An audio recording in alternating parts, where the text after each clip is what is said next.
this time of year can be tough for those who were impacted by Hurricanes Katrina and Ida. We have Dr. Sandy Hyatt joining us with some tips to help cope during these trauma anniversaries. And that can apply to really anything. Today we're talking in the context of hurricanes.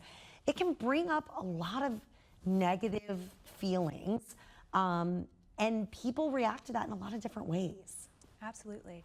We see people responding to these anniversaries in a variety of different ways. Sometimes it's grief for things you've lost, people you've lost. Sometimes it's a feeling of anxiety with weather changes. Sure. I know it was raining when I came in, and that can definitely create some anxiety for people. Also, sometimes it's just feeling a bit more irritable. You don't know what's coming, you're holding other things in your mind, and sometimes people feel more frustrated than they normally do. Yeah, and I think, you know, a lot of us might relate to all three of those. Yes, absolutely.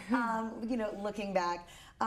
So what are some things that we can do maybe, you know, in the weeks leading up? We know this anniversary is coming. We know it's going to make us feel a certain way. What are some ways that we can kind of mitigate those feelings or embrace those feelings so that we're not being irritable toward other people?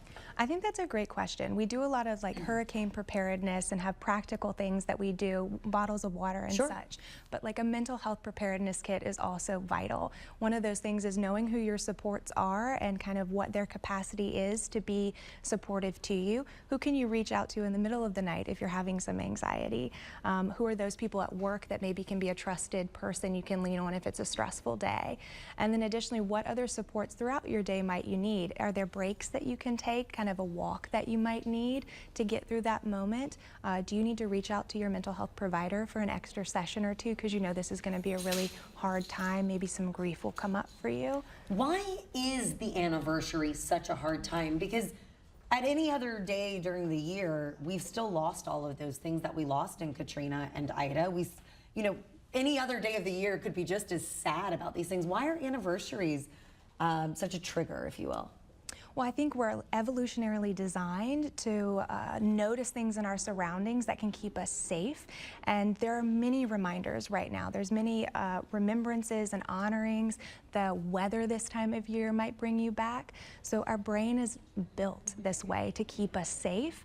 And a lot of times we can do things that prepare us emotionally for it, but sometimes our brain wants to bring us back. Our nervous system doesn't necessarily know the difference between past and present.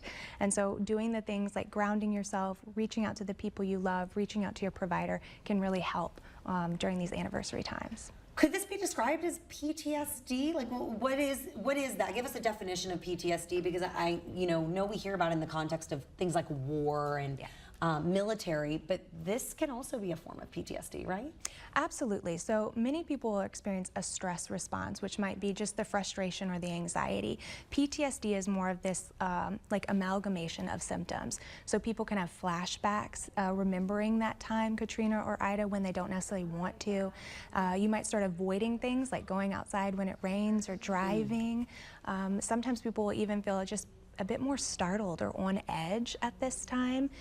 Even kind of beating yourself up for things you could have done or should have done, feeling distant from the people you love. It's when all of these things are kind of happening at once and it's interfering with your ability to go to work or take care of the kids.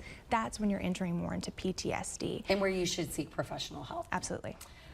Well, wishing everybody, you know, peace and some comfort during this difficult time for us individually, but also collectively as a community. Dr. Hyatt, thank you so much. I appreciate it.